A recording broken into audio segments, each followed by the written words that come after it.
అందరికీ నమస్కారం. ఒక ఇష్యూ, ఇంపార్టెంట్ ఇష్యూ ఈరోజు చాలా దినపత్రికల్లో వచ్చింది. అదేమిటంటే, ఏదైతే సుప్రీంకోర్టు ఏప్రిల్ 24వ తారీఖు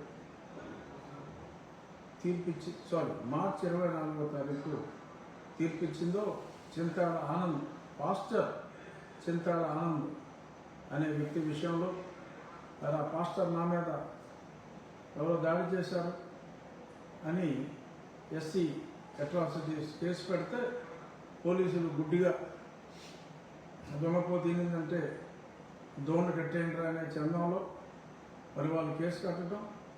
ఆ తర్వాత గత సంవత్సరం ఏప్రిల్ మాసంలో ఆంధ్రప్రదేశ్ హైకోర్టు చింతాడ ఆనంద్ పాస్టర్లు ఎస్సీ సర్టిఫికెట్లు రిజర్వేషన్లు వర్తించవు అని చాలా స్పష్టంగా చెప్పటం, మరి దానికి చింతించిన చింతాడ ఆనంద్ సుప్రీంకోర్టుకు వెళ్ళటం, సుప్రీంకోర్టు కూడా చాలా స్పష్టమైన తీర్పు ఇవ్వటం జరిగింది.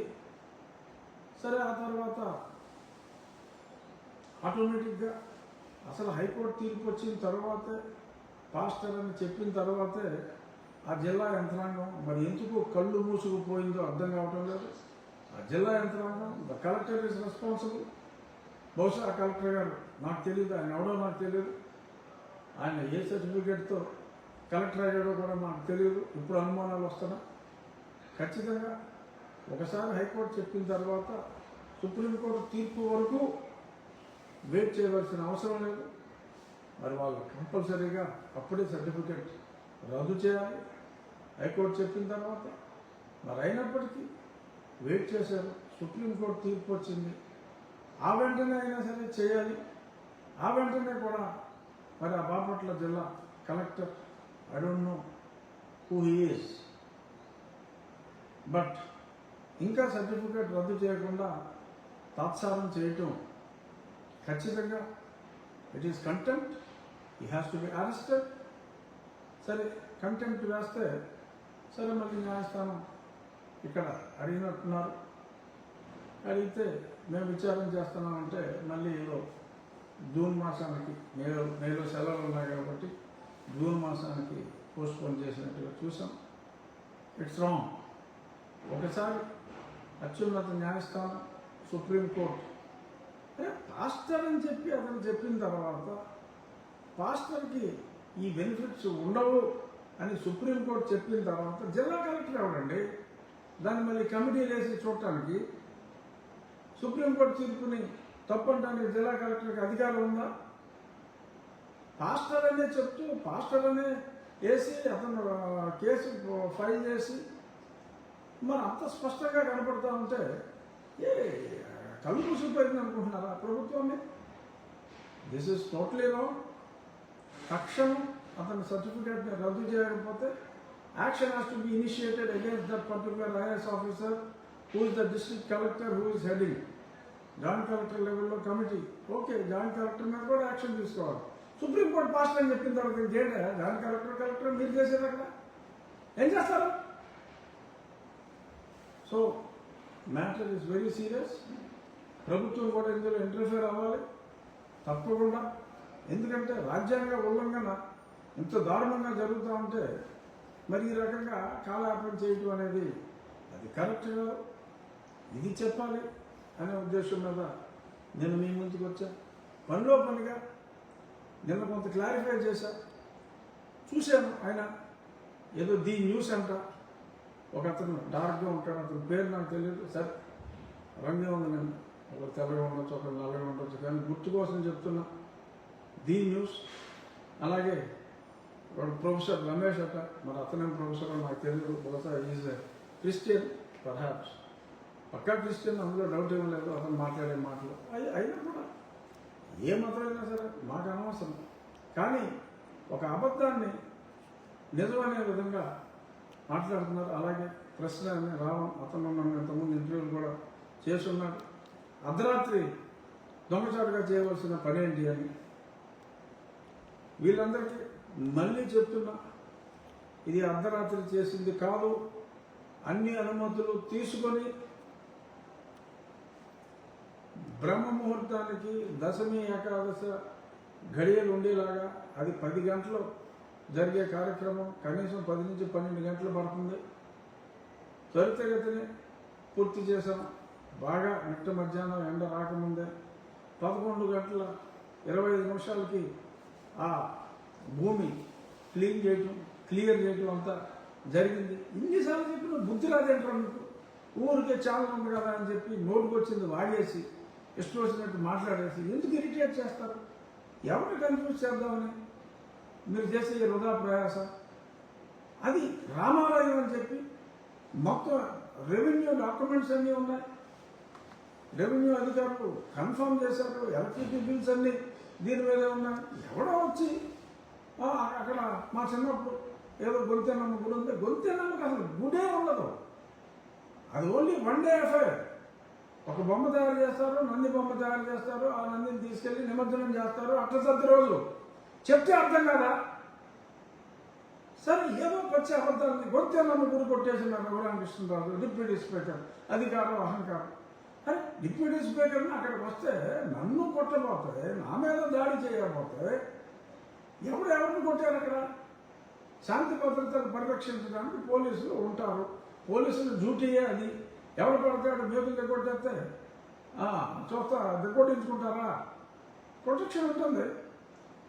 అన్ని క్లియరెన్స్లు తీసుకుని ఆడెవరో మాట్లాడతాడు. ఇంకొక మతిలేనోడు కోర్టు దిక్కారు, కోర్టులో స్టేలో ఉండగా ఎవరికి తెలుసా? మీకు తెలుసా?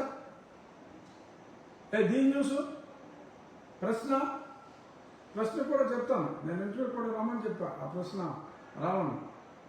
అలాగే ఇంకొకటి ప్రొఫెసర్ రామా ప్రొఫెసర్, నేను నీ క్లారిఫికేషన్ అన్నీ ఇస్తా. ఎందుకు ఈ షాడో బాక్సింగ్? అన్నీ స్పష్టంగా ఇక్కడ రామాలయం అని చెప్పి ఉంది.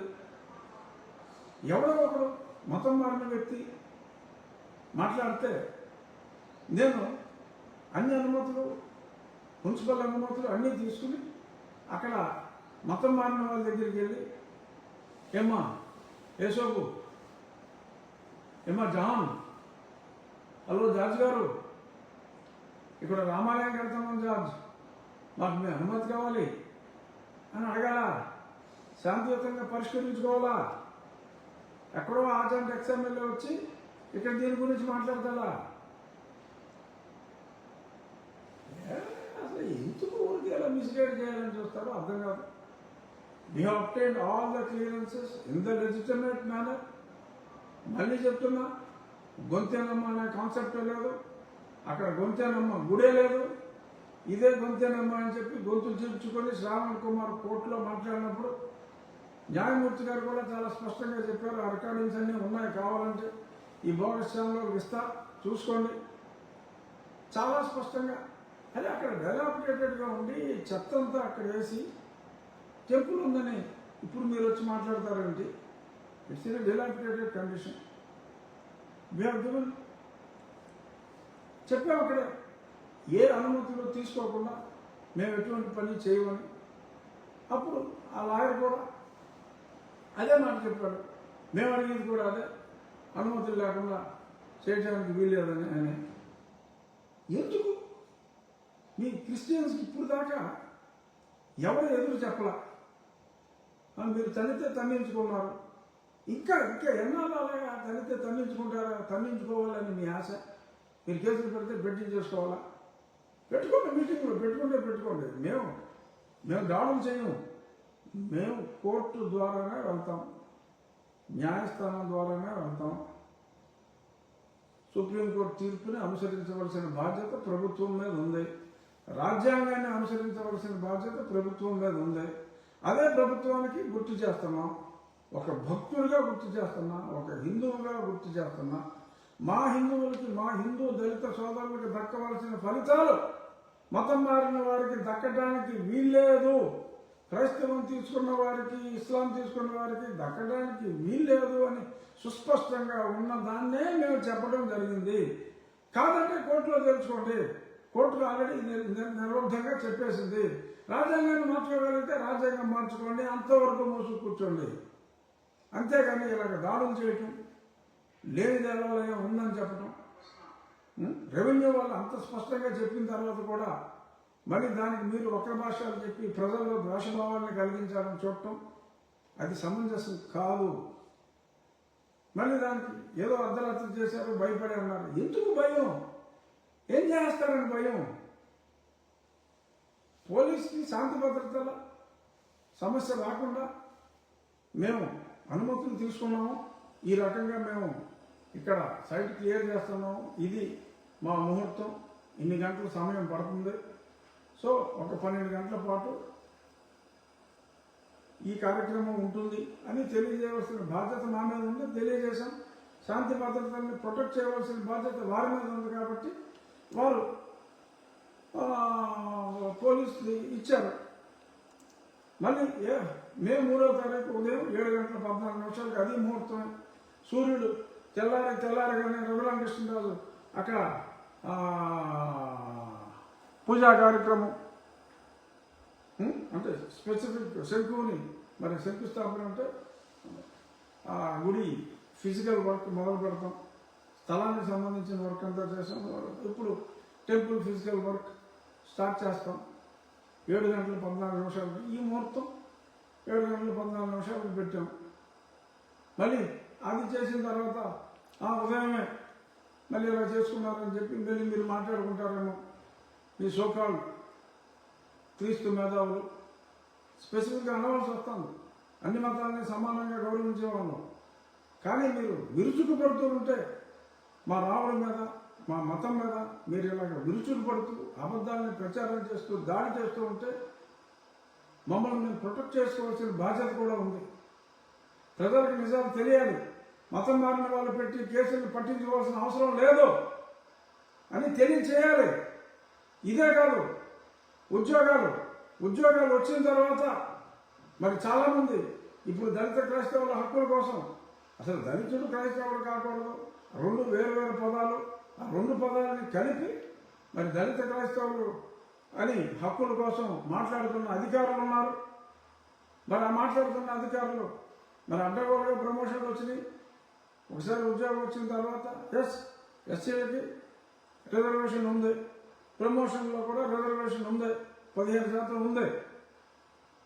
కానీ మరి ఇలా ఈ రకంగా మతం మారిపోయి మరి అక్కడ కూడా నిజమైన ఎస్సీల హక్కులకి ప్రమోషన్లో కూడా మరి ఈ రకంగా మతం మారి గండి కొడుతున్నారు. వారు కూడా కళ్ళు తెరిచి ఎవరెవరైతే రెగ్యులర్గా చర్చిలకు వెళ్తున్నారో, ఎవరెవరైతే క్రిస్టియానిటీ ప్రొఫెస్ చేస్తున్నారో వాళ్ళకు వచ్చిన ప్రమోషన్ని డిమోట్ చేయాలి అని చెప్పి మిగిలిన వాళ్ళు కూడా మిగిలిన ఇతర బీసీ ఓసీ వాళ్ళకి రావాల్సిన ప్రమోషన్లు కూడా మరి ఇలాంటి దొంగ సర్టిఫికేట్లతో, దొంగ ఎస్సీ సర్టిఫికేట్లతో ఓ పక్క చర్చిలకు వెళ్తూ కూడా హక్కులు లేకపోయినా కూడా ప్రమోషన్లు తీసుకుంటున్నారు. 15% మంది, 15%లో కూడా నిజమైన హక్కుదారులు 2-3% ఉన్నారు. మిగిలిన వాళ్ళందరూ మతం మారారు. మతం మారిన మీరు అర్హత లేకుండా మరి 80% మంది ఉన్న 52% ఉన్న బీసీలు, ఇంకొక 20% సేపు ఉన్న ఓసీల ప్రమోషన్లన్నీ కూడా మీరు తీసేసుకుంటూ ఉంటే వీళ్ళు గుడ్లప్పటి నుంచి చూస్తూ కూర్చోవాలా? మీరు కూడా మేల్కొనండి. బీసీ ఓసీ సోదరులారా మీరు కూడా మేల్కొనండి. ప్రభుత్వ ఉద్యోగాల్లో ఉన్నవాళ్ళు మీకు రావాల్సిన ప్రమోషన్లు అడ్డదారిలో వారు కొట్టేస్తున్నారు. ఇది నా వద్దకు ఒక పిటిషన్ రూపంలో కూడా వచ్చింది. ఆ పిటిషన్ టేకప్ చేయాలి భవిష్యత్తులో. కానీ ఎవరి హక్కుల కోసం వారు పోరాడాలి. సుప్రీంకోర్టు తీర్పు స్పష్టంగా చెప్పింది. ఎస్సీలుగా ఉన్నవారు క్రిస్టియన్లుగా మారితే వారికి ఆ ఫలాలు ఉండవని. ఓకే, మేబీ ఉద్యోగం వచ్చినప్పుడు నిజంగా ఎస్సీగా ఉండి మరి ఇప్పుడు రెగ్యులర్గా చర్చలకు వెళ్తూ ఇలాగ దళిత క్రిస్టియన్లు అనే పదాన్ని సృష్టించి వారి హక్కుల కోసం పోరాడుతూ మరి మాట్లాడుతున్న వాళ్ళు they are eligible for promotion. 80% మంది నోరు మూసు కూర్చోవద్దు. బీసీ సోదరులారా, ఓసీ సోదరులారా, నిజమైన దళిత సోదరులారా, మీరు మీ హక్కుల కోసం పోరాడండి. మతం మారి మీ ప్రమోషన్లు, మీకు రావాల్సిన ప్రమోషన్లు తీసుకుంటున్న వారిని ఉపేక్షించొద్దు. అయిపోయినాయి, ఉపేక్షించే రోజులు అయిపోయినాయి. నేను ఒక రాజ్యాంగబద్ధ పదాలు ఉన్నప్పటికీ కూడా ఇది ఎందుకు చెప్తున్నానంటే, నేను మాట్లాడింది రాజ్యాంగబద్ధం కనుక, రాజ్యాంగబద్ధంగా మీకు రావాల్సిన హక్కుల్ని పరిరక్షించుకోవాల్సిన బాధ్యత మీపై ఉంది కనుక ఇంత స్పష్టంగా విస్పష్టంగా నేను బాధ్యత ఎరిగి రాజ్యాంగం పట్ల భక్తి శ్రద్ధలతో ఈ ముందుకు వచ్చి మాట్లాడుతున్నా. నోరు విప్పకపోతే ఈ దాడులు ఇలాగే జరుగుతున్నాయి. ఇక అన్ని అనుమతులు తీసుకుని మేము నిర్మాణానికి ముందుకు వెళ్తున్నాం. గొంతేనమ్మ దేవాలయం అక్కడ లేదు, రికార్డులన్నీ స్పష్టంగా ఉన్నాయి. సో కాబట్టి ఎవరైనా తమకి మేము ఇందాక చెప్పినట్టు జోసెఫ్ని, జాన్ని, జార్జ్ని అయ్యా మా రామాలయం కట్టుకుంటాం, మీ అనుమతి ఇవ్వండి అని అడగవలసిన దుస్థితి లేదు, ఉండదు. కోర్టు అనుమతులు, కోర్టు తీర్పు ప్రకారం అన్ని అనుమతులు తీసుకుని మేము ముందుకెళ్తున్నామని చెప్పి మరొక్కసారి తెలియజేస్తూ, చింతాడ ఆనంద్ని ఆ డిస్ట్రిక్ట్ కలెక్టర్ ఇమ్మీడియట్గా ఆ సర్టిఫికేట్ రద్దు చేయాలి అని డిమాండ్ చేస్తూ, బీసీ ఓసీ నిజమైన అంటే మతం మారని దళిత సోదరుల ప్రమోషన్ హక్కుల కోసం ఈ టీచర్లే కాదు అన్ని రకాల ప్రభుత్వ ఉద్యోగులు కూడా మీ హక్కుల కోసం 80% ఉన్నాం. పోరాడాలి, తెలియచేయాలి, ప్రభుత్వ పెద్దలకు తెలియచేయాలి. సో ఇది మరొకసారి సంయమనం, మత సంయమనం అత్యంత అవసరం. మనం సెక్యులర్ దేశంలో ఉన్నాం. అన్ని మతాలని దయచేసి గౌరవించండి, అబద్ధాలను ప్రచారం చేయకండి అని మరొకసారి తెలియజేస్తున్నాను. ధన్యవాదాలు.